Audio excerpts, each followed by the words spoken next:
Yesus yang datang untuk menghapus dosa-dosa Anda. Matius pasal 3 ayat 13-17. Maka datanglah Yesus dari Galilea ke Yordan kepada Yohanes untuk dibaptis olehnya. Tetapi Yohanes mencegah dia, katanya, "Akulah yang perlu dibaptis olehmu, dan engkau yang datang kepadaku?"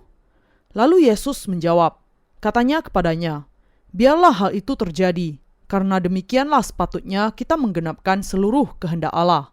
Dan Yohanes pun menurutinya. Sesudah dibaptis, Yesus segera keluar dari air, dan pada waktu itu juga langit terbuka dan ia melihat Roh Allah seperti burung merpati turun ke atasnya, lalu terdengarlah suara dari sorga yang mengatakan, "Inilah anakku yang kukasihi, kepadanyalah aku berkenan." Bahkan ketika orang-orang Kristen di zaman ini mengaku percaya kepada Yesus sebagai juru selamat mereka, banyak di antara mereka yang tidak mengetahui bahwa Yesus adalah Tuhan yang sudah membebaskan kita dari segala dosa kita melalui Injil air dan Roh. Karena itu sangatlah penting untuk membuktikan kepada mereka dengan Injil air dan Roh bahwa Yesus memang juru selamat mereka. Karena semua manusia dilahirkan sebagai orang-orang berdosa, untuk dibasuhkan dari segala dosa mereka, semua harus percaya kepada Injil air dan Roh.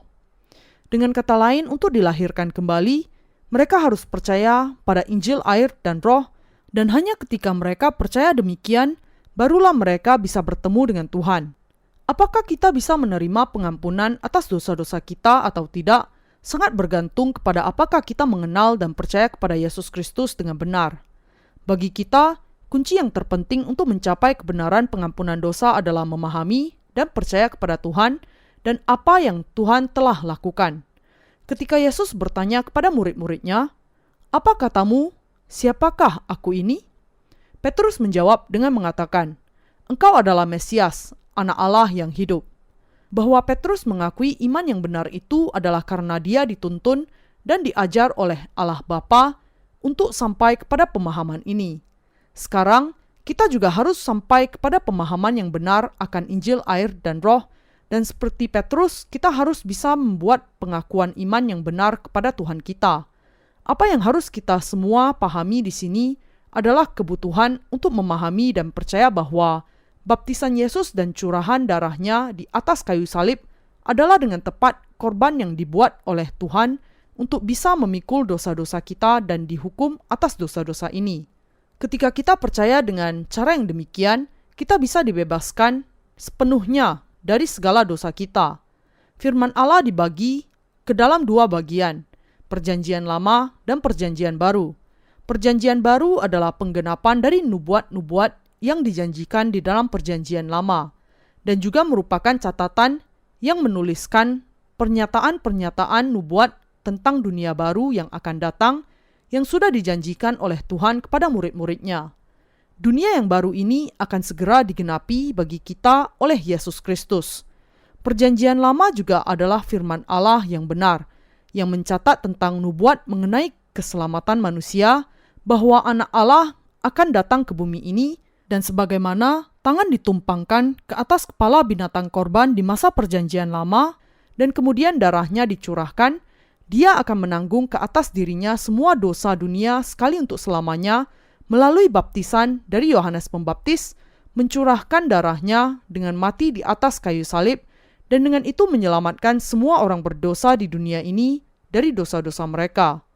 Melalui tata cara pengorbanan yang dinyatakan di dalam kemah suci, Tuhan kita sudah menyatakan kepada kita bahwa Dia adalah juru selamat yang akan menggenapi janji ini, dan bahwa Dia memang sudah menggenapi hal ini. Dengan kata lain, seluruh Perjanjian Lama digenapi dengan tepat di sepanjang Perjanjian Baru oleh Tuhan kita Yesus Kristus.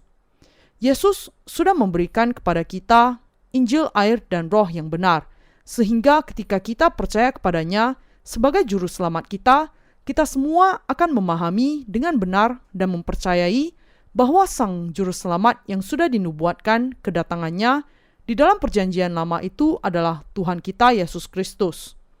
Tata cara korban di dalam Perjanjian Lama adalah batu loncatan wahyu Allah untuk mencapai keseluruhan kebenaran keselamatannya, dan hal itu memampukan kita untuk menerima pengampunan dosa-dosa kita dengan sepenuhnya dengan memahami dan percaya kepada Injil, air, dan Roh. Yesus sudah memampukan kita untuk memahami mengapa dia harus dibaptiskan oleh Yohanes Pembaptis, dan bagaimana karena baptisan ini dia harus mencurahkan darahnya dengan mati di atas kayu salib. Hanya ketika kita mencapai pemahaman yang benar akan kebenaran Injil inilah kita bisa sungguh-sungguh diselamatkan dan menjadi umat Allah sendiri. Kebenaran Injil, air, dan Roh yang sudah diberikan oleh Yesus kepada kita adalah yang memampukan kita untuk secara benar memahami dan percaya kepada pelayanan umumnya bagi keselamatan kita. Ini adalah pelayanan-pelayanan air dan Roh yang digenapi Yesus ketika dia datang ke bumi ini. Inti dari firman di dalam Perjanjian Baru adalah ini. Dengan datang ke bumi ini, Yesus menanggung ke atas dirinya sendiri segala dosa dunia melalui baptisan yang diterimanya dari Yohanes Pembaptis. Dan dia dengan itu membayar semua hutang dosa dengan darahnya. Kehidupan dan kematian dari jiwa Anda bergantung sepenuhnya kepada apakah Anda memahami dan percaya kepada Injil, air, dan Roh ini dengan benar. Dan bahkan dalam kenyataannya, keseluruhan 39 kitab di dalam Perjanjian Lama dan 27 kitab di dalam Perjanjian Baru menjelaskan kebenaran yang paling mendasar dari Injil, air, dan Roh ini. Binatang korban yang dipersembahkan di dalam kemah suci di masa Perjanjian Lama bagi dosa-dosa bangsa Israel bisa membasuhkan dosa-dosa mereka karena mereka sudah menumpangkan tangan mereka di atas kepalanya dan mempersembahkan darah dan dagingnya kepada Allah. Hanya dengan mencapai pemahaman yang sebanding dengan tata cara korban di dalam Perjanjian Lama dan akan baptisan serta curahan darah Yesus di dalam Perjanjian Baru sajalah kita juga bisa memahami dengan benar tentang pengampunan atas dosa-dosa kita dan percaya kepadanya. Dengan kata lain, sebagaimana anak domba korban atau kambing jantan sudah menerima kesalahan dari orang-orang berdosa dengan penumpangan tangan mereka atau tangan imam besar adalah dengan dibaptiskan oleh Yohanes Pembaptis, sehingga Yesus bisa menanggung dosa-dosa dunia dan mencurahkan darahnya, dan dengan itu mati di atas kayu salib. Meskipun kita tidak tahu tentang semua perincian di dalam Alkitab, ketika kita mendapatkan pemahaman yang jelas dan nyata akan baptisan dan curahan darah Yesus di Perjanjian Baru saja, dibandingkan dengan tata cara korban Perjanjian Lama, kita bisa menerima pengampunan dosa dengan iman. Kita harus percaya kepada Injil, air, dan Roh untuk menerima pengampunan dosa yang diberikan oleh Allah. Yesus menuliskan Injil, air, dan Roh yang bisa membasuh segala dosa kita sebagai firman Allah yang tertulis. Kepada orang-orang yang percaya kepada Injil, air, dan Roh, dia telah mempercayakan keimaman sehingga semua orang di atas bumi ini akan dibasuh dari dosa-dosanya dengan iman. Di dalam Perjanjian Lama, keimaman ini dijanjikan hanya kepada keturunan Lewi. Keturunan Lewi inilah yang diberi tanggung jawab untuk menjadi pengantara yang membasuhkan dosa-dosa bangsa Israel dan menggenapi keadilan kasih Allah. Dengan demikian, kita yang percaya kepada Injil, air, dan Roh harus memahami tata cara korban di dalam Perjanjian Lama dan dengan demikian mencapai pemahaman akan baptisan Yesus dan penyalibannya untuk menggenapi keimaman ini dengan baik di hadapan Allah di masa Perjanjian Baru ini. Sekarang sudah 2005 tahun sejak Yesus Kristus dilahirkan di bumi ini. Yesus ini datang ke bumi ini sebagai juru selamat dan dengan menerima baptisan dari Yohanes Pembaptis serta disalibkan untuk mencurahkan darahnya, dia untuk selamanya membasuhkan segala dosa kita. Karena itu, sangat layak bahwa tahun kelahiran Yesus dijadikan sebagai titik awal yang sangat penting dari kronologi sejarah dunia. Hal itu melambangkan kenyataan bahwa awal dari segala sesuatu adalah dari Yesus Kristus. Karena sejauh yang kita ketahui, Yesus Kristus adalah Allah sendiri yang menciptakan alam semesta ini dan juru selamat yang sudah menghapuskan segala dosa kita dengan air dan darahnya. Dan dia juga berdiri di pusat sejarah alam semesta. Apakah bagian Alkitab yang kita baca hari ini menjelaskan kepada kita tentang penanggungan dosa-dosa kita? Dalam bagian Alkitab hari ini dituliskan demikian. Maka datanglah Yesus dari Galilea ke Yordan kepada Yohanes untuk dibaptis olehnya. Tetapi Yohanes mencegah dia, katanya, "Akulah yang perlu dibaptis olehmu, dan engkau yang datang kepadaku? Lalu Yesus menjawab, katanya kepadanya, "Biarlah hal itu terjadi, karena demikianlah sepatutnya kita menggenapkan seluruh kehendak Allah." Dan Yohanes pun menurutinya. Sesudah dibaptis, Yesus segera keluar dari air, dan pada waktu itu juga langit terbuka, dan ia melihat Roh Allah seperti burung merpati turun ke atasnya. Lalu terdengarlah suara dari surga yang mengatakan, "Inilah anakku yang kukasihi, kepadanya lah aku berkenan." Kita semua adalah keturunan Adam yang dilahirkan dengan 12 unsur dosa sejak hari pertama kita dilahirkan ke dunia ini. Dan karena itu kita semua tidak memiliki pilihan lain kecuali dihukum mati karena dosa-dosa kita. Dan dihukum karena dosa-dosa kita di hadapan Allah. Markus pasal 7 ayat 21-23. Kita tidak bisa menghindarkan diri dari hidup sebagai pengecut dan mati tanpa harapan karena dosa-dosa kita. Dan kita semua ditentukan untuk merasakan api neraka yang mengerikan. Namun, Yesus dilahirkan di bumi ini ketika kita sedang berada di ambang kebinasaan kekal. Dia lahir dalam rupa yang hina untuk membebaskan kita manusia dari segala dosa dunia. Adalah untuk membebaskan orang-orang seperti Anda dan saya dari dosa-dosa kekal dunia ini, sehingga Tuhan datang ke bumi ini berinkarnasi dalam rupa manusia. Ketika Tuhan kita berusia 30 tahun, dia menanggung dosa-dosa dunia dengan dibaptiskan oleh Yohanes Pembaptis di Sungai Yordan. Pada saat itu, Yohanes Pembaptis melakukan pembaptisan pertobatan kepada banyak orang Israel yang membuat mereka kembali kepada Allah. Tetapi baptisan yang diberikan Yohanes Pembaptis kepada Yesus adalah untuk menggenapi semua kebenaran Allah. Itu adalah baptisan yang diberikan untuk menanggungkan segala dosa-dosa dunia ini ke atas tubuh Yesus Kristus, anak domba Allah.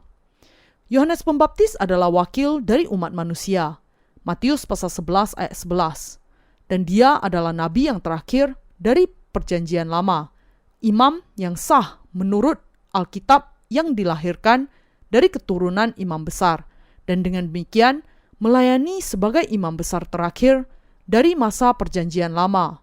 Lukas pasal 1 ayat 1-21. Karena itu, kita semua harus memahami pelayanan Yohanes Pembaptis tanpa gagal sebelum kita mencoba memahami pelayanan Yesus. Kebenarannya adalah bahwa Yesus Kristus menerima dosa-dosa dunia melalui baptisan yang diterimanya dari Yohanes Pembaptis. Kita harus memahami kebenaran ini dan mempercayainya. Hanya ketika kita memiliki pemahaman yang mendalam tentang pelayanan Yohanes Pembaptis saja, maka kita bisa memahami hubungannya dengan pelayanan Yesus dan secara penuh memahami keseluruhan kebenaran akan pengampunan dosa, pendamaian yang sejati.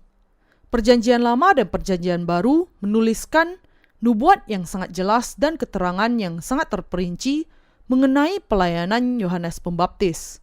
Matius pasal 11 ayat 11 menuliskan tentang Yohanes Pembaptis sebagai berikut. Sesungguhnya di antara mereka yang dilahirkan oleh perempuan, tidak pernah tampil seorang yang lebih besar daripada Yohanes Pembaptis.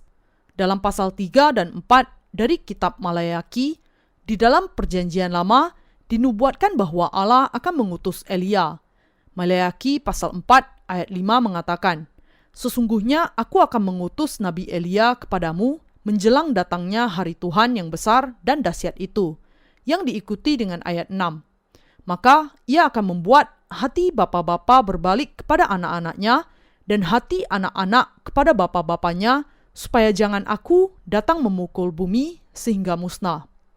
Alkitab mengajarkan kepada kita bahwa Elia yang dinubuatkan di dalam kitab Malayaki di dalam perjanjian lama ini tidak lain dari Yohanes Pembaptis yang menanggungkan dosa-dosa manusia, dosa-dosa seluruh dunia kepada Yesus melalui baptisannya. Di dalam perjanjian baru, Yesus sendiri yang mengatakan bahwa Yohanes Pembaptis adalah yang terbesar di antara mereka yang dilahirkan oleh perempuan, dan Elia yang akan datang. Matius pasal 11 ayat 11-14. Apa kemudian peranan yang dipenuhi oleh Yohanes Pembaptis ketika dia datang ke dunia ini? Sebagai wakil dari umat manusia, Yohanes Pembaptis adalah orang yang menanggungkan segala dosa dunia kepada Yesus dengan membaptiskannya. Dia adalah orang yang menggenapi pelayanan yang membalikkan hati orang-orang berdosa kepada Allah, dan juga yang membaptiskan Yesus untuk menanggungkan dosa-dosa dunia kepadanya. Sebagai seseorang yang dilahirkan dari antara keluarga Harun, sang imam besar, melalui pemeliharaan Allah, Yohanes Pembaptis memenuhi syarat untuk melaksanakan tanggung jawab sebagai imam besar. Lukas pasal 1 ayat 1-10. Karena itu, Yohanes Pembaptis adalah orang yang menggenapi tugas keimamannya untuk menanggungkan dosa-dosa semua manusia kepada Yesus melalui baptisannya. Alasan Yohanes Pembaptis harus datang ke bumi ini adalah untuk menanggungkan dosa-dosa dunia kepada Yesus dengan membaptiskannya. Dan Yohanes Pembaptis adalah yang menegur orang banyak yang telah meninggalkan Allah dan yang bersaksi kepada mereka bahwa Yesus Kristus adalah anak Allah, anak domba korban yang akan menghapuskan dosa-dosa dunia dengan baptisan dan curahan darahnya. Dengan datang kepada Yohanes Pembaptis sebagai korban yang akan melenyapkan dosa-dosa dunia ini dan dibaptiskan olehnya, Yesus menggenapi nubuat tentang penumpangan tangan ke atas kepala korban persembahan yang sudah tertulis di dalam kitab Imamat. Imamat pasal 1 ayat 3-5. Demikianlah Yohanes Pembaptis harus membaptiskan Yesus dan menanggungkan dosa-dosa dunia kepadanya, dan dengan itu menggenapi seluruh kebenaran Allah, kehendak dari Allah Bapa. Yesus adalah anak domba Allah yang menerima dosa-dosa semua manusia di dunia ini dengan dibaptiskan oleh manusia terbesar yang pernah dilahirkan oleh seorang perempuan. Dengan kata lain, adalah karena Yesus mau menerima dosa-dosa dunia ini sekali untuk selamanya sehingga dia dibaptiskan oleh Yohanes Pembaptis. Ketika Yohanes Pembaptis memberikan baptisan pertobatan kepada bangsa Israel, Yesus datang kepadanya dan berkata, "Baptiskanlah aku. Adalah tepat bagi aku untuk dibaptiskan olehmu dan menggenapi seluruh kebenaran Allah." Matius pasal 3 ayat 15. Untuk menanggung segala dosa dunia ini, Yesus harus menerima baptisannya dari Yohanes Pembaptis. Karena melalui baptisanlah dia menanggung segala dosa setiap orang yang ada di dunia ini. Dengan menanggung segala dosa dunia ini, melalui baptisan ini yang diterima dari Yohanes Pembaptis, dan dengan disalibkan untuk mencurahkan darahnya sampai mati di kayu salib, serta bangkit kembali dari kematian pada hari yang ketiga, Yesus sudah menjadi Allah Juru Selamat yang kekal. Jadi, Yesus dibaptiskan karena memang sepatutnya dia menggenapi kehendak Allah Bapa. Matius pasal 3 ayat 15. Dan adalah kehendak Allah Bapa inilah sehingga Yohanes Pembaptis membaptiskan dia. Dengan kata lain, Yesus menerima penumpangan tangan secara rohani dan mencurahkan darahnya tepat sebagaimana korban persembahan di masa perjanjian lama. Di dalam Imamat pasal 16, kita melihat bahwa 2 kambing jantan korban persembahan menerima dosa-dosa tahunan dari bangsa Israel melalui penumpangan tangan dari imam besar. Demikian juga, Yesus menerima segala dosa dunia ini sekali dan untuk selamanya melalui baptisan yang diterimanya dari Yohanes Pembaptis dan mencurahkan darahnya yang mahal itu di atas kayu salib. Yesus dengan demikian menjadi juru selamat manusia yang sudah menerima dosa-dosa mereka ke atas kepalanya dengan dibaptiskan. Yesus adalah anak tunggal Allah Bapa dan imam besar surgawi dari kerajaan Allah. Dengan demikian, bagi Yohanes Pembaptis, wakil dari umat manusia untuk menggenapi keimamannya sebagai imam besar duniawi, dia harus bertemu dengan Yesus sebagai imam besar dari kerajaan surga dan menggenapi semua kebenaran Allah Bapa. Melalui baptisan Yesus, keadilan kasih Allah dinyatakan. Siapa kemudian yang lebih besar di antara Yohanes Pembaptis dengan Yesus? Tentu saja, Yesus, sang imam besar surgawi itu lebih tinggi dibandingkan dengan Yohanes Pembaptis. Yesus lebih dimuliakan dibandingkan dengan semua orang yang lain, karena dia adalah Allah sendiri yang menciptakan seluruh alam semesta, dan dia juga adalah anak Allah yang datang ke bumi ini untuk menyelamatkan manusia dari dosa-dosa dunia. Untuk menyelamatkan manusia dari dosa-dosa dunia, Yesus datang ke bumi ini dan dibaptiskan oleh Yohanes Pembaptis. Yesus bukan hanya sekedar makhluk ciptaan seperti kita. Di dalam baptisan yang diterima Yesus dari Yohanes Pembaptis, ada teladan Allah tentang sebuah karya yang khusus. Ketika Yesus datang kepada Yohanes Pembaptis untuk dibaptiskan, Yohanes Pembaptis mengatakan kepada Yesus, "Akulah yang perlu dibaptis olehmu, dan engkau yang datang kepadaku."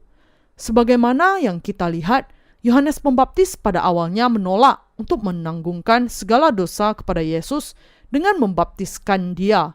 Tetapi akhirnya dia tidak bisa menolak lagi, karena Yesus sendiri yang ingin dibaptiskan olehnya dan dengan itu menanggung segala dosa dunia.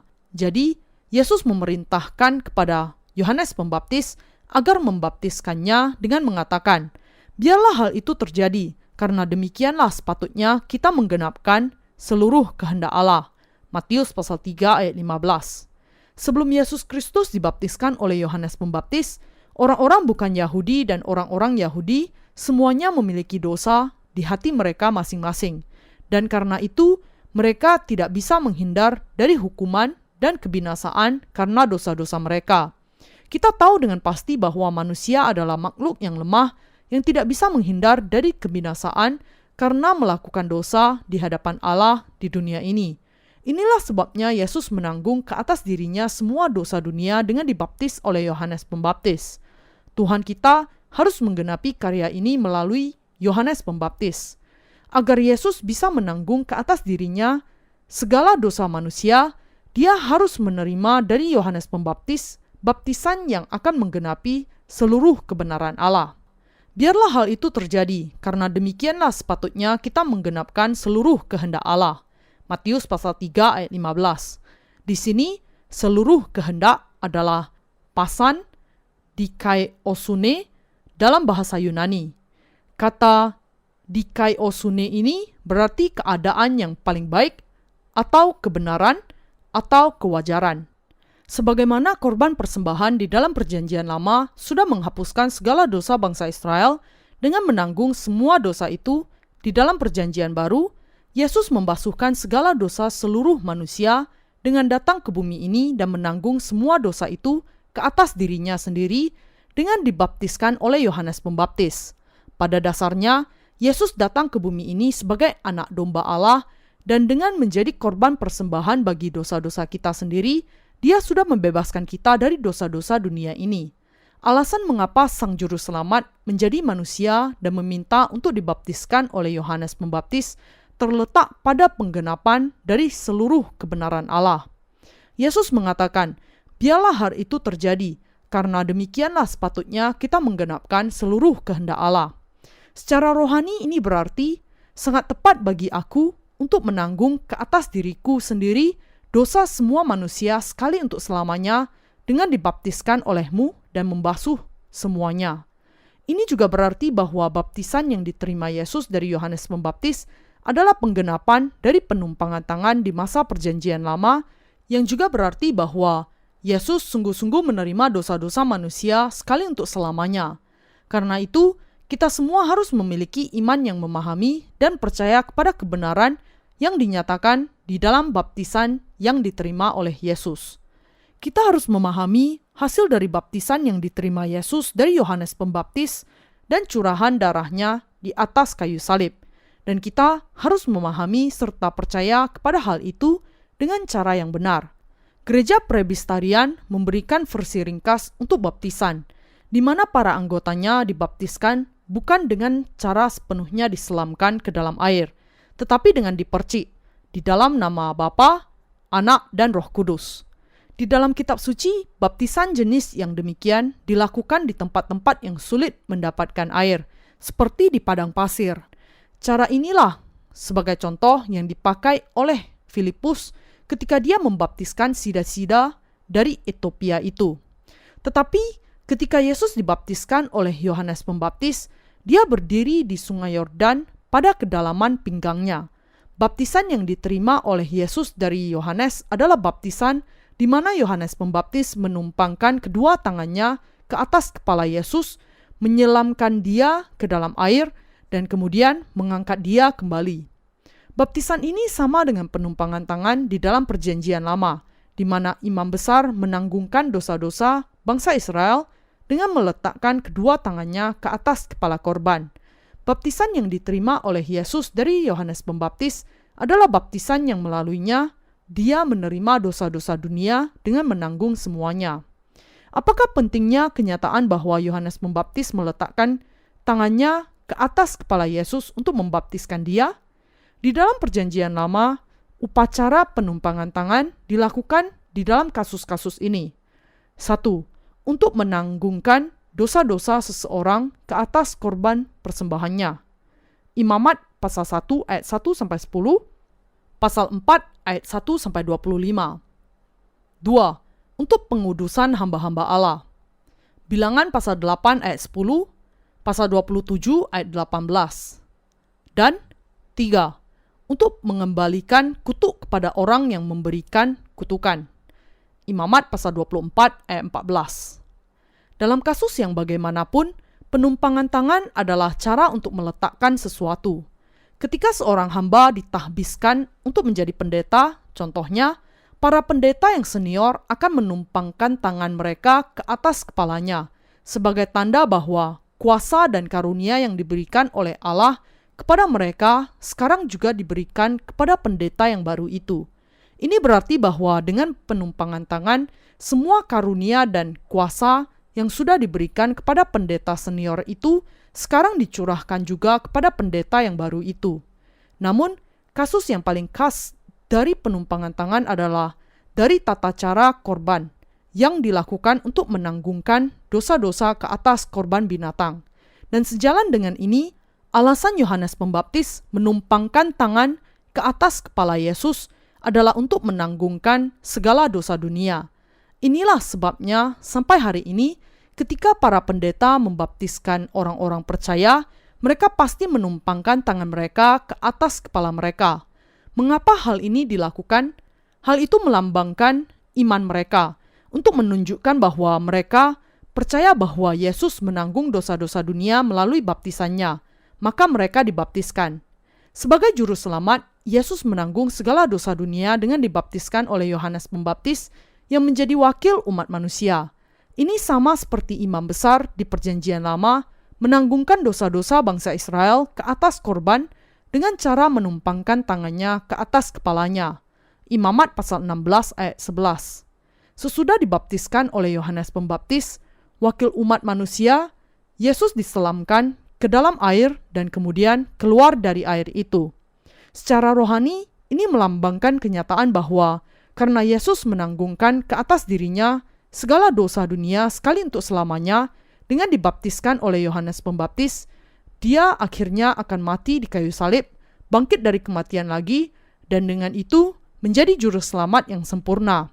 Hal ini menjelaskan kepada kita bahwa Yesus menerima segala dosa dunia ini melalui baptisannya, memikul dosa-dosa kita dan dihukum oleh karena segala dosa dengan mencurahkan darahnya sampai mati di atas kayu salib.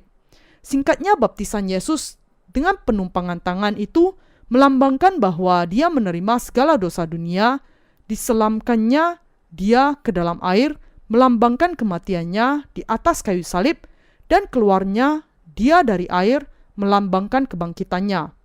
Bagi kita semua, dengan kata lain, Yesus telah menggenapi semua kebenaran Allah dengan menjadi pengganti, memuaskan tuntutan dari hukum dosa dan kematian yang seharusnya kita hadapi. Inilah sebabnya Alkitab menyatakan, sebab apa yang tidak mungkin dilakukan hukum Taurat karena tak berdaya oleh daging, telah dilakukan oleh Allah, dengan jalan mengutus anaknya sendiri dalam daging, yang serupa dengan daging yang dikuasai dosa karena dosa. Ia telah menjatuhkan hukuman atas dosa di dalam daging, supaya tuntutan hukum Taurat digenapi di dalam kita, yang tidak hidup menurut daging, tetapi menurut roh.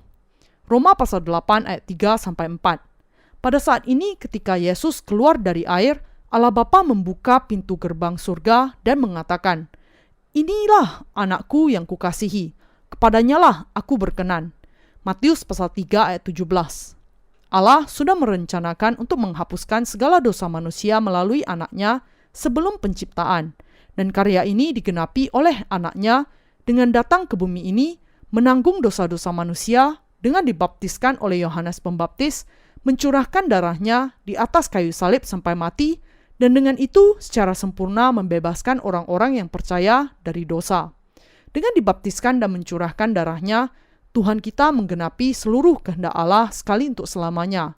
Dengan demikian, ketika Yesus menaati kehendak Bapa dengan menanggungkan ke atas dirinya segala dosa manusia dengan baptisannya, Allah Bapa berkenan dengan anaknya Yesus, mengatakan, "Ia yang melakukan hal ini adalah anakku yang kukasihi, kepadanyalah aku berkenan."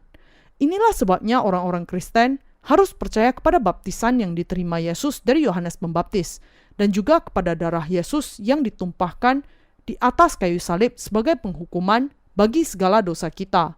Inilah sebabnya Allah Bapa membuka pintu gerbang surga dan mengatakan bahwa Dia yang baru saja dibaptiskan adalah anaknya, yang kepadanya Dia berkenan. Lihatlah anak domba Allah yang menghapus dosa dunia. Sekarang mari kita beralih kepada Yohanes pasal 1 ayat 29. Anda dan saya harus memahami hal-hal yang menjadi bukti bahwa Yesus menanggung dosa-dosa dunia sekali untuk selamanya dengan dibaptiskan oleh Yohanes Pembaptis, dan kita harus percaya kepada hal ini dengan sepenuh hati kita. Yohanes Pembaptis ketika melihat Yesus yang sudah dibaptiskannya, datang kembali kepadanya pada keesokan harinya, kemudian bersaksi, "Lihatlah anak domba Allah yang menghapus dosa dunia." Dengan istilah lain, Yohanes Pembaptis memberikan kesaksian, tidak lain dari Yesus inilah yang adalah juru selamat manusia, juru selamat yang menerima segala dosa melalui baptisannya dan yang akan mencurahkan darahnya bagi mereka. Pada keesokan harinya, ketika melihat Yesus lagi, Yohanes Pembaptis memberikan kesaksian sekali lagi, "Lihatlah anak domba Allah." Karena Yesus sudah dibaptiskan oleh Yohanes Pembaptis dan bahwa sekarang Dia sudah menerima segala dosa dunia, Dia harus disalibkan dan mencurahkan darahnya. Inilah sebabnya Yohanes Pembaptis memberikan kesaksian, "Lihatlah anak domba Allah yang menghapus dosa dunia." Kita harus memahami makna dari istilah segala dosa dunia dan memutuskan apakah kita mau percaya kepada kebenaran baptisannya atau tidak. Apakah pemahaman yang benar akan segala dosa dunia ini? Banyak orang pada umumnya berpikir bahwa dunia di sini untuk sementara hanyalah dunia kecil mereka sendiri, yaitu apa saja yang sudah mereka ketahui sejak pertama kali lahir sampai sekarang ini. Tetapi pemahaman yang benar akan segala dosa dunia menuntut kita untuk memandang dunia di sini sebagai waktu yang pernah ada sejak awal alam semesta ini sampai kepada akhirnya. Saya pernah mendengar bahwa beberapa jenis capung hari bisa hidup paling lama 1 hari. Untuk serangga yang demikian, hidup 12 jam sudah berarti kehidupan setengah dari masa hidup mereka. Kalau mereka hidup sedikit lebih lama lagi, mereka akan sudah memasuki masa-masa senja. Dan kalau mereka sampai memasuki 24 jam, artinya mereka sudah menjalani seluruh masa hidup mereka. Jadi, secara alamiah, konsep tentang besok sama sekali tidak ada maknanya untuk mereka. Demikian juga, karena kita hidup hanya selama 70 sampai 80 tahun, kita tidak sungguh-sungguh memiliki pemahaman yang benar akan konsep demikian seperti kekekalan atau selama-lamanya. Namun, Tuhan kita yang Maha Kuasa mengatakan kepada kita, dunia ini adalah waktu dari awal alam semesta ini sampai kepada masa akhirnya. Dengan kata lain, konsep kita tentang waktu sangat berbeda dengan konsep kesementaraan dunia yang dibicarakan Allah di sini. Waktu dari dunia yang dibicarakan oleh Tuhan di sini adalah jauh lebih luas dibandingkan dengan pemikiran kita. Iman kita harus didasarkan kepada firman Allah, yaitu kita harus percaya kepada Injil, air, dan roh yang tertulis di dalam firman Allah. Karena itu, ketika kita mempertimbangkan apa yang dikatakan oleh Yohanes Pembaptis, anak domba Allah yang menghapuskan dosa dunia, atau apa yang dikatakan Tuhan sendiri, demikianlah sepatutnya kita menggenapkan seluruh kehendak Allah. Kita harus memahami bahwa semuanya itu memiliki makna Yesus menanggung dosa-dosa manusia dengan baptisannya dan kemudian membawa semua dosa itu ke atas kayu salib. Dan kita harus percaya kepada hal ini dengan hati kita. Kapankah Yesus menanggung dosa-dosa dunia ini? Yesus menanggung dosa-dosa dunia sekali untuk selamanya ketika Dia dibaptiskan di Sungai Yordan oleh Yohanes Pembaptis. Istilah demikianlah di sini adalah hutos gar dalam bahasa Yunani, yang berarti hanya dengan cara ini, paling tepat, atau tidak ada cara lain selain ini. Kata ini menunjukkan bahwa Yesus mengambil keputusan yang tidak bisa diubah untuk menanggung dosa-dosa manusia ke atas dirinya melalui baptisan yang diterimanya dari Yohanes Pembaptis. Dengan kata lain, Yesus bisa melenyapkan segala dosa dunia hanya ketika dia tanpa gagal dibaptiskan oleh Yohanes Pembaptis. Karena itu, kita harus sungguh-sungguh memahami baptisan Yesus dan curahan darahnya sebagai pengampunan atas dosa-dosa kita dan percaya dengan cara demikian. Dengan cara ditanggungkannya segala dosa dunia kepada Yesus, di mana Yohanes Pembaptis menumpangkan tangannya ke atas kepala Yesus, Yesus menanggung dosa-dosa dunia sekali untuk selamanya, mencurahkan darahnya, dan dengan itu menggenapkan penebusan kita sampai kesempurnaan. Ini adalah tujuan dari baptisan Yesus. Kita memahami bahwa di dalam perjanjian lama, penumpangan tangan di atas binatang korban dan pencurahan darahnya merupakan tanda dari pengudusan bangsa Israel. Demikian juga, kita harus percaya bahwa melalui baptisannya, Yesus sudah membasuhkan dosa-dosa setiap orang dengan menerima dosa-dosa dunia, dan bahwa kita sudah dikuduskan melalui korban tubuh Yesus Kristus sekali untuk selamanya. Ibrani pasal 10 ayat 10. Kata baptis, baptisma, dalam bahasa Yunani berarti diselamkan. Jadi, membaptis secara harfiah memiliki arti diselamkan atau dimasukkan ke dalam air. Lebih tepatnya, kata itu memiliki arti 1. Membasuh dengan mencelup atau memasukkan ke dalam air, mencuci, membuat bersih dengan air, membasuh diri, mandi. 2. Menguasai. 3. Menguburkan. Dan 4. Menanggungkan. Disinilah terletak alasan mengapa Anda harus memahami Injil air dan roh dengan benar dan mempercayainya.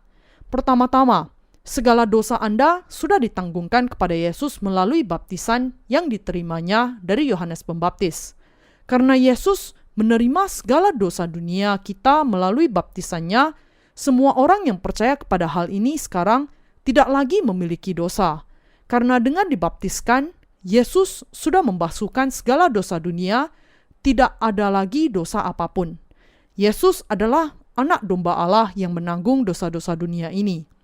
Dosa-dosa dunia ini termasuk juga dosa-dosa yang sudah pernah Anda lakukan dan juga yang akan Anda lakukan, sejak yang pernah Anda lakukan pada waktu Anda masih kanak-kanak sampai dewasa, dan juga yang akan Anda lakukan sampai hari kematian Anda. Dengan dibaptiskan oleh Yohanes Pembaptis, Yesus menggenapi segala kebenaran, memikul segala dosa ini dan membawa mereka ke kayu salib. Yang kedua, makna dari pembasuhan berarti bahwa segala dosa dunia sudah ditanggungkan kepada Yesus melalui baptisannya dan semuanya dibasuhkan. Yang ketiga, makna dari penguburan adalah bahwa ketika dosa-dosa dunia ada di dalam kehidupan kita, kita harus menanggung penghukuman atas dosa dan dibuang ke dalam api neraka. Tetapi sekarang bahwa dosa-dosa kita ditanggungkan kepada Yesus melalui iman kita akan baptisannya, Yesus harus mati bagi dosa-dosa kita menggantikan kita. Inilah sebabnya Yesus dibaptiskan menggantikan kita, lalu disalibkan sebagai pengganti dan mencurahkan darahnya menggantikan tempat kita, dikuburkan menggantikan kita, dan bangkit kembali dari kematian. Dengan dibaptiskan, disalibkan, dan dikuburkan, dengan bangkit kembali dari kematian, dengan duduk di sebelah kanan Allah Bapa, dan dengan membiarkan orang-orang berdosa mengenal Injil air dan roh, Yesus sudah membuat semua orang yang percaya kepada hal ini untuk menerima pengampunan dosa mereka oleh iman. Ketika kita diselamatkan dengan percaya kepada Yesus sebagai juru selamat di dalam baptisan dan darahnya di atas kayu salib, maka kita bisa sungguh-sungguh menjadi anak-anak Allah sendiri. Bagi kita, ini berarti bahwa dosa-dosa kita ditanggungkan kepada Yesus. Karena Yesus dibaptiskan oleh Yohanes Pembaptis dan mencurahkan darahnya di atas kayu salib, dosa-dosa kita tidak lagi ada di dalam kehidupan kita. Segala dosa kita, sejak yang kita lakukan di masa kanak-kanak kita, maupun yang kita lakukan di masa dewasa kita, dan sampai kepada saat kita meninggal nanti, semuanya secara penuh diserahkan ke atas tubuh Yesus dan sudah dihukum. Adalah karena segala dosa kita ditanggungkan kepada Yesus, sehingga Dia mencurahkan darahnya di atas kayu salib menggantikan kita, mati dan bangkit kembali dari kematian. Dan dengan itu, sudah memberikan kepada kita kehidupan yang baru. Sekarang, kalau kita percaya kepada Yesus, maka kita semua bisa menjadi tidak memiliki dosa. Di antara Anda yang sejak saat ini mengenal Injil air dan Roh, memahaminya dan percaya kepada hal itu dengan sepenuh hati Anda, semuanya adalah orang-orang benar. Anda bukan lagi orang-orang berdosa. Anda sekarang orang-orang benar. Adalah dengan percaya kepada Injil air dan Roh ini, sehingga Anda bisa menjadi orang-orang benar. Kita tidak bisa mendapatkan keselamatan kita dengan usaha kita sendiri, karena kita akan senantiasa berkekurangan dan terus melakukan dosa. Tetapi Tuhan sudah membasuhkan segala dosa kita dengan baptisan yang diterimanya dari Yohanes Pembaptis dan darah yang dicurahkannya di atas kayu salib. Jadi, dengan memahami kebenaran itulah, maka keselamatan datang ke dalam hati kita. Injil air dan Roh dibuktikan oleh tata cara korban di kemah suci di dalam Perjanjian Lama. Pertama-tama saya akan menjelaskan secara singkat tentang tata letak fisik dasar dari kemah suci di dalam Perjanjian Lama. Kemah suci sendiri sebenarnya merupakan sebuah bangunan yang agak kecil, tetapi dikelilingi oleh pelantaran luar yang dipagari dengan tiang-tiang dan tirai yang terbuat dari kain lenan halus. Ada sebuah gerbang menuju ke perantaran ini, dan kalau sudah melewati gerbang ini, ketika seseorang berjalan menuju ke kemah suci, di sana berdiri sebuah mezbah korban bakaran dan bejana tembaga yang letaknya di belakang mezbah ini. Kemah suci sendiri dibagi menjadi dua bagian, ruang kudus dan ruang maha kudus. Pintu gerbang ke dalam rumah Allah ini, yang satu menuju ke ruang kudus dan yang satunya ke ruang maha kudus. Dan juga gerbang menuju ke perantaranya, semuanya terbuat dari tabir yang dibuat dari kain biru, kain ungu, kain kirmizi, dan lenan halus yang dipintal benangnya. Mengapa Allah memerintahkan agar semua pintu dan gerbang kemah suci terbuat dari kain biru, kain ungu, kain kirmizi, dan lenan halus yang dipintal benangnya?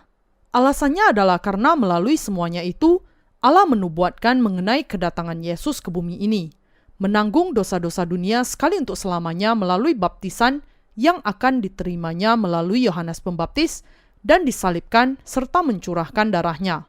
Dengan dibaptiskan oleh Yohanes Pembaptis dan disalibkan bagi dosa-dosa dunia, Yesus menjadikan tubuhnya sendiri sebagai korban persembahan bagi kita. Dengan percaya kepada Yesus sebagai juru selamat dan percaya kepada firman yang mengatakan kepada kita bahwa Yesus sudah menjadi kain biru, kain ungu, kain kirmizi, dan lenan halus yang dipintal benangnya yang menanggung dosa-dosa dunia. Dengan dibaptiskan, kita bisa sekali untuk selamanya dilepaskan dari segala dosa kita dengan iman. Yesus menggunakan kain biru, kain ungu, kain kirmizi, dan lenan halus yang dipintal benangnya untuk pintu kemah suci untuk menjelaskan kepada kita bahwa Dia adalah Raja segala raja dan bahwa Dia telah menyelamatkan kita dari dosa-dosa kita dengan dibaptiskan dan disalibkan.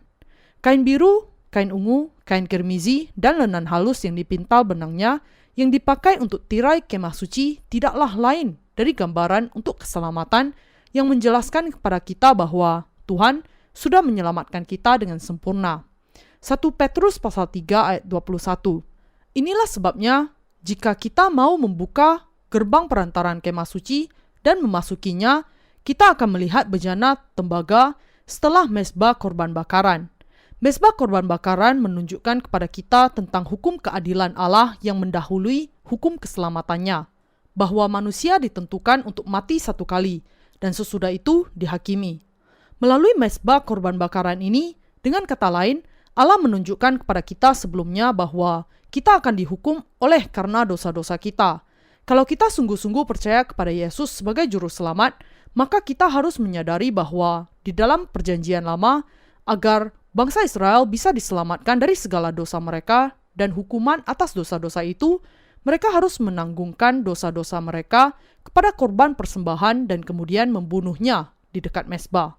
Dengan demikian, Yesus menanggung dosa-dosa dunia sekali untuk selamanya dengan dibaptiskan oleh Yohanes Pembaptis. Dan inilah caranya Dia bisa disalibkan dan mencurahkan darahnya bagi kita.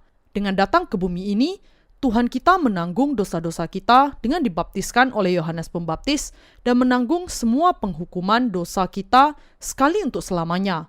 Singkatnya, dengan dibaptiskan, mencurahkan darahnya, dan bangkit kembali dari kematian untuk menyelamatkan kita dari dosa-dosa dan penghukuman kita, Yesus sudah sungguh-sungguh menjadi juru selamat kita yang sejati. Di manakah dosa-dosa pribadi kita sekarang ini? Apa kemudian yang harus kita lakukan mengenai dosa-dosa pribadi kita yang akan terus kita lakukan setiap hari selama kita masih hidup?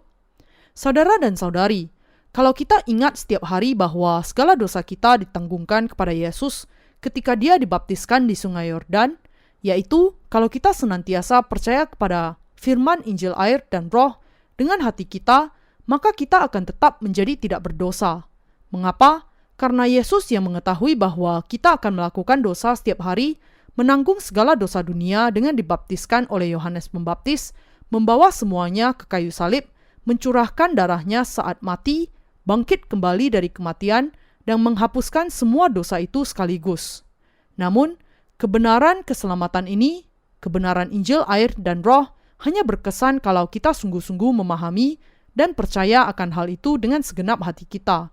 Kita bisa menjadi tidak berdosa secara sempurna hanya dengan mengingat dan percaya bahwa segala dosa kita ditanggungkan kepada Yesus dan dibasuhkan semuanya ketika Dia dibaptiskan oleh Yohanes Pembaptis. Karena kita memang melakukan dosa setiap hari.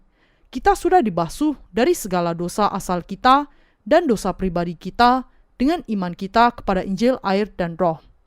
Saudara Kristen yang terkasih, kalau Anda mau diampuni dari segala dosa Anda, maka Anda harus memahami dan percaya bahwa segala dosa kita sudah ditanggungkan kepada Yesus ketika Dia dibaptiskan.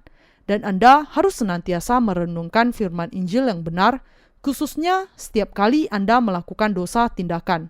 Hanya dengan demikian hati Anda dapat senantiasa disucikan.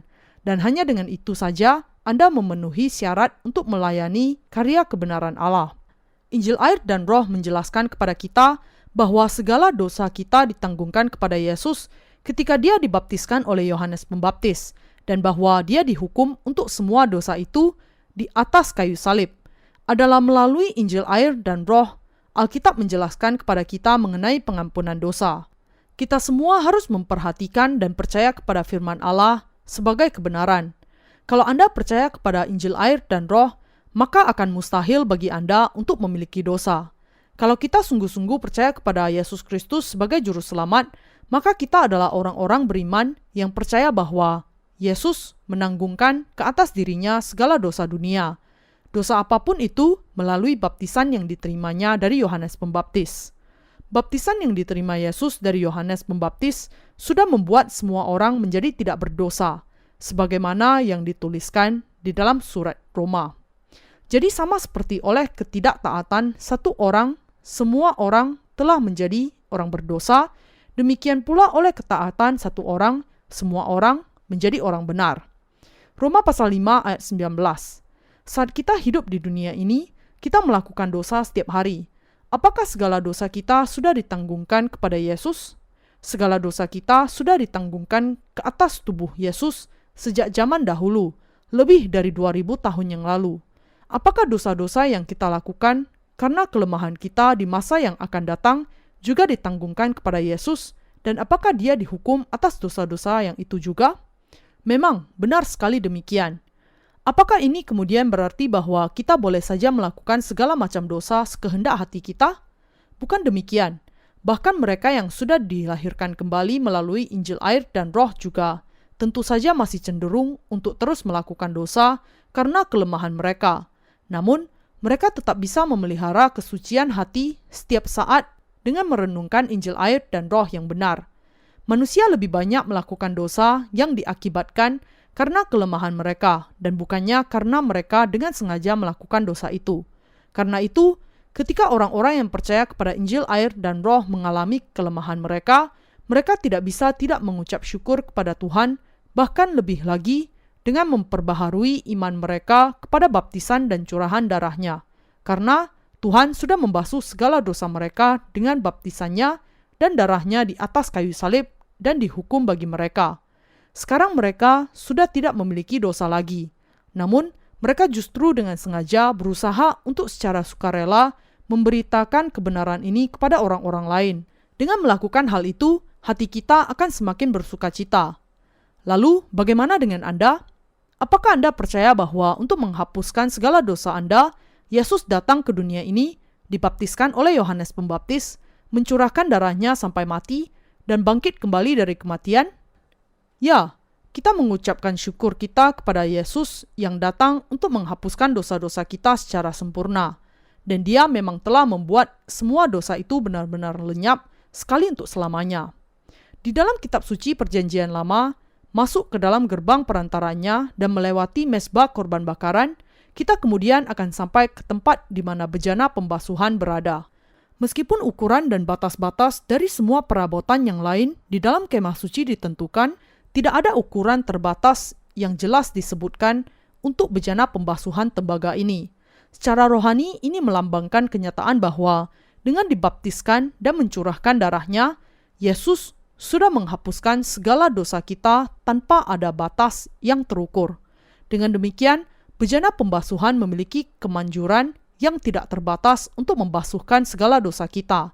Itu memiliki kuasa untuk membasuhkan semuanya. Bejana ini terbuat dari tembaga, yang menggambarkan bahwa segala dosa haruslah dihukum. Tetapi di sana juga terdapat air untuk membasuh tangan dan kaki para imam.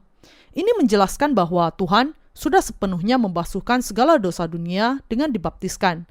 Ketika para imam di dalam Perjanjian Lama memberikan korban di mezbah korban bakaran, mereka dikotori oleh berbagai macam kotoran, mulai dari darah binatang sampai kotorannya. Ketika mereka menyembelih binatang korban, sesudah menumpangkan tangan mereka ke atasnya, air dari bejana itulah yang membasuh mereka dari semua kotoran itu.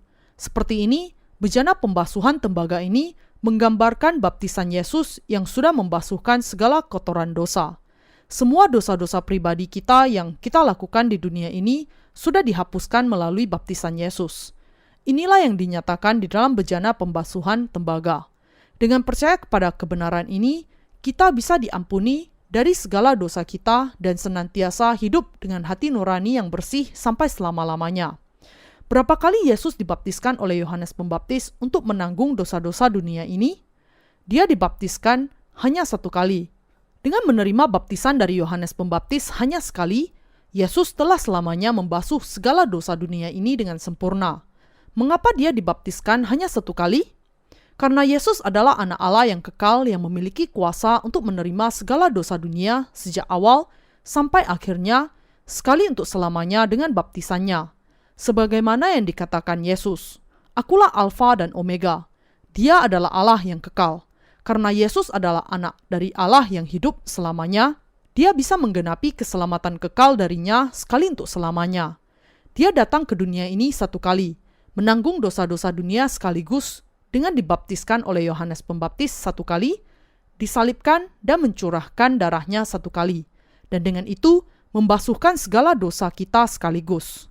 Kita harus memahami Injil air dan roh dan percaya kepada Yesus sebagai juru selamat kita.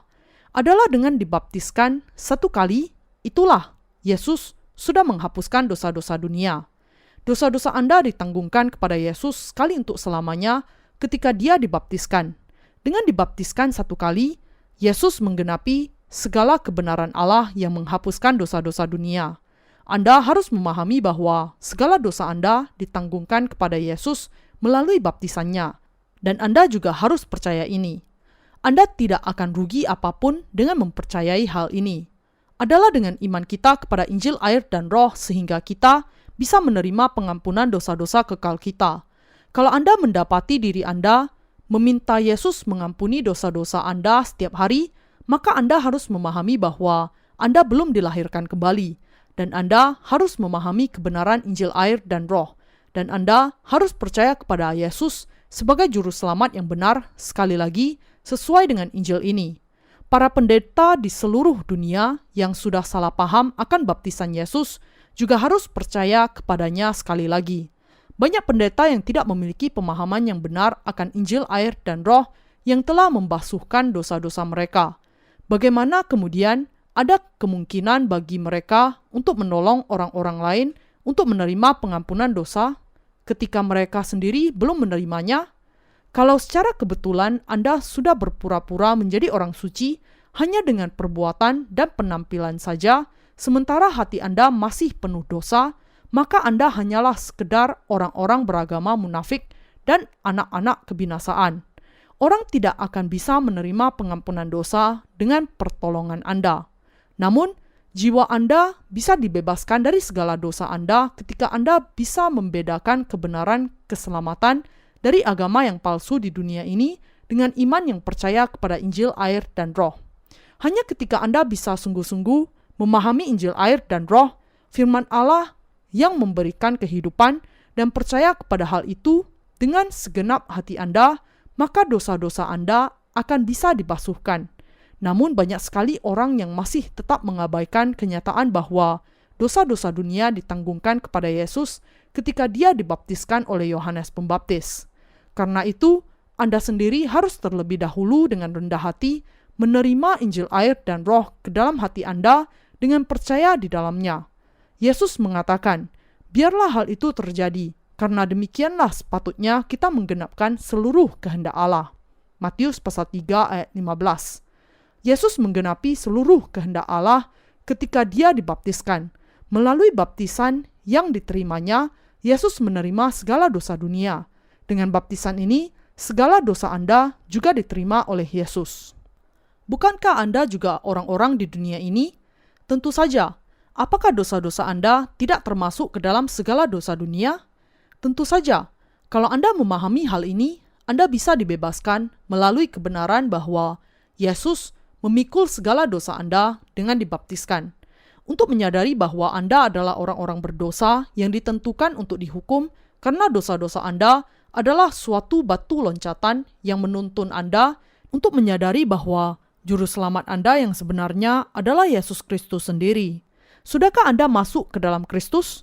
Atau apakah Anda masih berdiri di luar Kristus?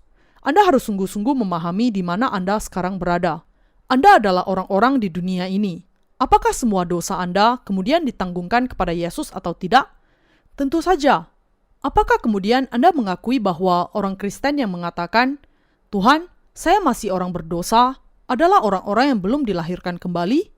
Meskipun mereka percaya kepada Yesus, mereka tidak memahami bahwa dosa-dosa kita sudah ditanggungkan kepada Yesus melalui baptisannya, dan sebagai akibatnya, mereka bersandar hanya kepada darah di kayu salib, dan kemudian menderita setiap hari, meminta agar Tuhan mengampuni dosa-dosa mereka. Namun, apa yang dikatakan oleh Rasul Paulus kepada kita? Dia mengatakan, bersukacitalah senantiasa, tetaplah berdoa, mengucap syukurlah dalam segala hal, sebab itulah yang dikehendaki Allah di dalam Kristus Yesus bagi kamu. 1 Tesalonika pasal 5 ayat 16-18. Jadi, jika kita meratap dan berpegang teguh kepada Tuhan senantiasa, meminta agar Dia mengampuni dosa-dosa kita, semua yang kita lakukan hanyalah menghujat baptisan dan curahan darahnya, meskipun kita mengatakan bahwa kita percaya kepada Dia. Iman yang demikian hanyalah penghinaan kepada Yesus. Apakah kita semua percaya kepada Injil, air, dan Roh? Yesus dibaptiskan oleh Yohanes Pembaptis. Pada waktu itu, segala dosa kita ditanggungkan kepada Yesus sekali untuk selamanya. Dengan memikul dosa-dosa dunia melalui baptisannya, Yesus kemudian mencurahkan darahnya dan mati di atas kayu salib. Dan Dia bangkit kembali dari kematian pada hari yang ketiga dan sekarang duduk di sebelah kanan tahta Allah. Sangat penting bagi kita untuk terlebih dahulu sampai kepada pemahaman yang benar akan apakah Yesus menanggung dosa-dosa dunia atau tidak, termasuk dosa-dosa Anda, ketika Anda dibaptiskan. Dengan memahami Injil, air, dan Roh dan percaya kepada hal itu, kita harus menanggapi keselamatan Allah. Kita harus menanggapi apa yang dilakukan Allah kepada kita dengan mengatakan, itu benar. Ketika Alkitab menjelaskan kepada kita bahwa Tuhan menanggung segala dosa dunia, dengan dibaptiskan, kita harus membuang pandangan kita sendiri dan menanggapi hal ini dengan percaya kepada firman sebagaimana adanya. Kalau Tuhan tidak melenyapkan segala dosa kita melalui baptisannya, maka curahan darahnya di atas kayu salib akan menjadi sia-sia. Kita harus percaya kepada Injil, air, dan Roh dengan hati kita. Tuhan sudah sepenuhnya menghapuskan semua dosa-dosamu di dunia.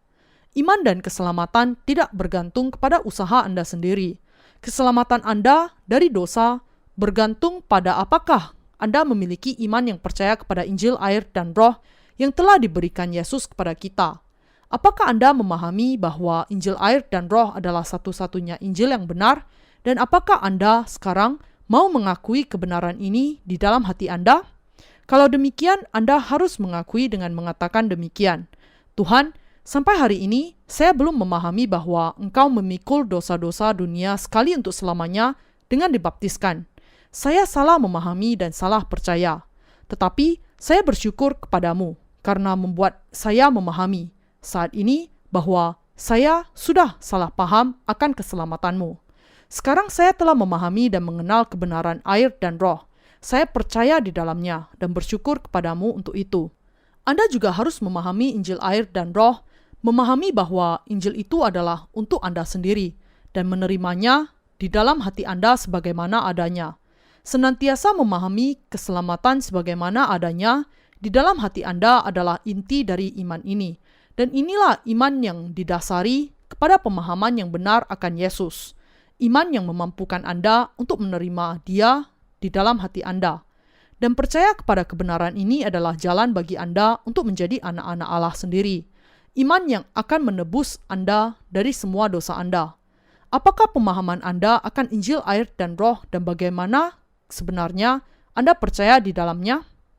Tuhan kita mengatakan, dan kamu akan mengetahui kebenaran, dan kebenaran itu akan memerdekakan kamu. Yohanes pasal 8 ayat 32. Kita harus mengenali kebenaran Injil air dan roh sebagaimana adanya. Inilah iman yang percaya kepada Allah. Dia sudah menyelamatkan kita dari dosa-dosa dunia dengan air dan darahnya.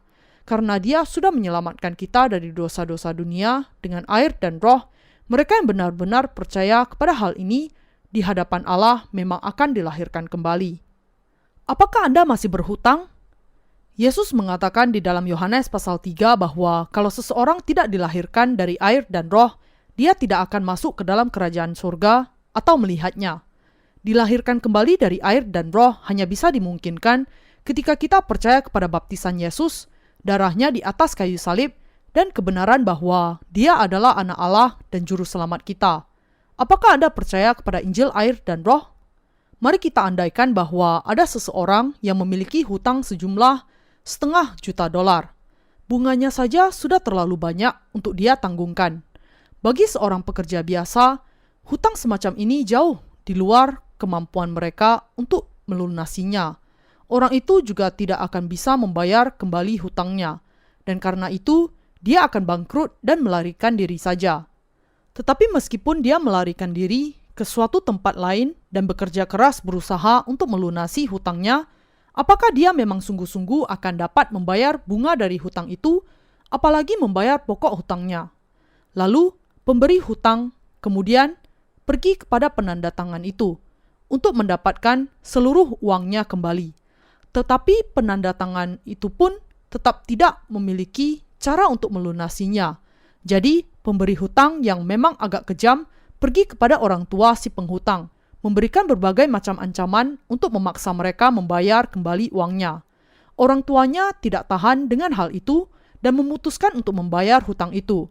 Lalu, pemberi hutang itu memberikan tanda terima pembayaran lunas sebagai imbalannya.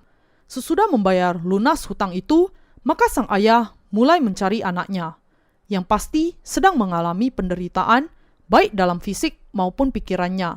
Dia mencari anaknya itu sampai 10 tahun, tetapi dia masih tidak dapat menemukannya. Suatu hari, setelah mencari 12 tahun, sang anak akhirnya kembali, sesudah dia menabung sejumlah uang. Dia pertama-tama pergi kepada ayahnya dan mengatakan, "Saya sudah menabung $400,000, tetapi hutang saya masih kurang $100,000. Bisakah ayah meminjamkan uang kepada saya sejumlah itu? Saya akan tinggal dengan ayah dan bekerja keras untuk membayar kembali hutang saya kepada ayah." Sang ayah kemudian memeluk anaknya sambil menangis dan mengatakan, "Saya sudah melunasi semua hutangmu. Engkau tidak perlu memikirkannya lagi. Pasti engkau sudah sangat menderita sampai hari ini." Sambil menjelaskan bahwa hutang itu sudah lunas, sang ayah kemudian menunjukkan tanda terima pembayaran hutang itu. Anak itu sangat berterima kasih, tetapi pada saat yang sama, dia merasa bahwa penderitaannya selama 12 tahun itu ternyata sia-sia dan kemudian berpikir kepada dirinya sendiri, Selama 12 tahun terakhir, saya sudah hidup dengan kerja keras setengah mati, tanpa pernah menikmati waktu-waktu damai. Padahal, saya tidak harus mengalami semuanya itu. Saya sudah berjuang setengah mati, padahal tidak harus demikian. Ini terjadi karena saya tidak tahu. Semua penderitaan saya sia-sia. Saudara seiman yang terkasih, orang-orang yang berusaha untuk menerima pengampunan dari dosa-dosa mereka sendiri, bahkan ketika Yesus sebenarnya sudah melunaskan semua hutang dosa itu melalui baptisan dan kayu salibnya, adalah orang-orang yang tersiksa karena masalah dosa, sebagaimana yang dialami anak ini. Dengan dibaptiskan, Yesus sudah menghapuskan dosa-dosa kita. Dia sudah menanggung segala dosa kita dengan dibaptiskan, menanggung semua penghukuman atas dosa dengan mencurahkan darahnya di atas kayu salib, dan dengan itu sudah menyelamatkan kita. Apakah sekarang Anda memahami hal ini? Bahwa Anda terikat karena dosa-dosa Anda adalah karena Anda belum memahami bahwa Yesus menanggung segala dosa Anda ketika Dia dibaptiskan. Yesus memang menanggung dosa-dosa Anda. Percayalah akan hal ini. Tidak perlu lagi dipersembahkan korban karena dosa. Mari kita membuka Ibrani pasal 10 ayat 1-18. Di dalam hukum Taurat, hanya terdapat bayangan saja dari keselamatan yang akan datang, dan bukan hakikat dari keselamatan itu sendiri.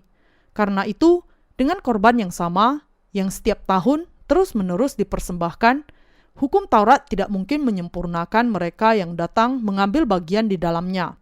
Sebab jika hal itu mungkin, pasti orang tidak mempersembahkan korban lagi. Sebab mereka yang melakukan ibadah itu tidak sadar lagi akan dosa setelah disucikan sekali untuk selama-lamanya. Tetapi justru oleh korban-korban itu, setiap tahun orang diperingatkan akan adanya dosa. Sebab tidak mungkin darah lembu jantan atau darah domba jantan menghapuskan dosa. Karena itu, ketika ia masuk ke dunia, ia berkata, "Korban dan persembahan tidak engkau kehendaki, tetapi engkau telah menyediakan tubuh bagiku. Kepada korban bakaran dan korban penghapus dosa engkau tidak berkenan." Lalu aku berkata, "Sungguh, aku datang, dalam gulungan kitab ada tertulis tentang aku, untuk melakukan kehendak-Mu, ya Allahku." Di atas ia berkata, "Korban dan persembahan, korban bakaran, dan korban penghapus dosa tidak engkau kehendaki, dan engkau tidak berkenan kepadanya." Meskipun dipersembahkan menurut hukum Taurat. Dan kemudian katanya, "Sungguh, aku datang untuk melakukan kehendak-Mu." Yang pertama ia hapuskan supaya menegakkan yang kedua. Dan karena kehendaknya inilah kita telah dikuduskan satu kali untuk selama-lamanya oleh persembahan tubuh Yesus Kristus.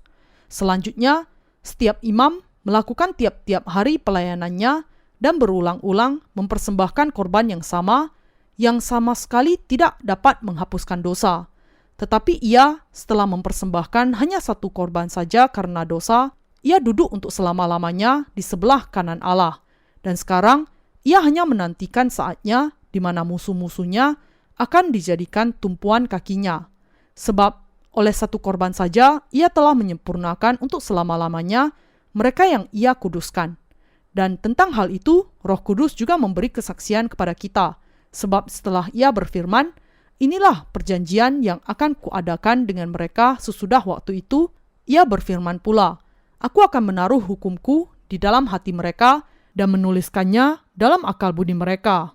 Dan aku tidak lagi mengingat dosa-dosa dan kesalahan mereka." Jadi, apabila untuk semuanya itu ada pengampunan, tidak perlu lagi dipersembahkan korban karena dosa. Di dalam bagian ini dikatakan bahwa hukum Taurat adalah bayangan saja dari keselamatan yang akan datang. Sebagaimana ditanggungnya segala dosa selama 1 tahun melalui penumpangan tangan di masa perjanjian lama itu nyata, demikian juga dengan kedatangan Yesus ke atas bumi ini dan menanggung atas segala dosa kita sekali untuk selamanya dengan dibaptiskan oleh Yohanes Pembaptis. Perjanjian lama adalah bayangan dari perjanjian baru. Bayangan bisa ada hanya kalau benda yang sebenarnya ada yang memberikan mereka. Demikian juga keselamatan dari Allah yang dinyatakan di dalam tata cara korban di dalam perjanjian lama dapat dilihat melalui pelayanan dari Yesus Kristus. Di dalam perjanjian lama tak terhitung banyaknya domba kambing, dan burung merpati disembelih dan dipersembahkan kepada Allah. Tetapi tidak mungkin darah dari lembu dan anak domba untuk melenyapkan dosa sepenuhnya. Penebusan dosa yang kekal hanya bisa digenapi oleh Yesus yang adalah imam besar surgawi. Inilah sebabnya Tuhan kita datang ke dunia ini, dibaptiskan, dan mencurahkan darahnya untuk kita. Menunjuk kepada Yesus, kitab Ibrani menyatakan bahwa dia adalah imam besar surga.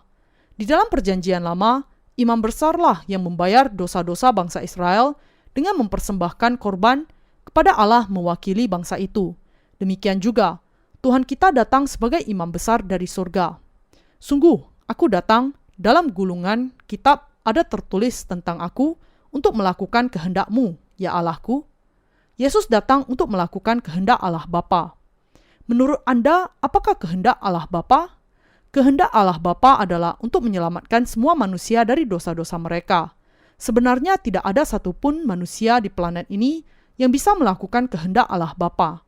Hanya ada satu yang bisa melakukan kehendak Bapa, dan ini tidak lain dari Yesus.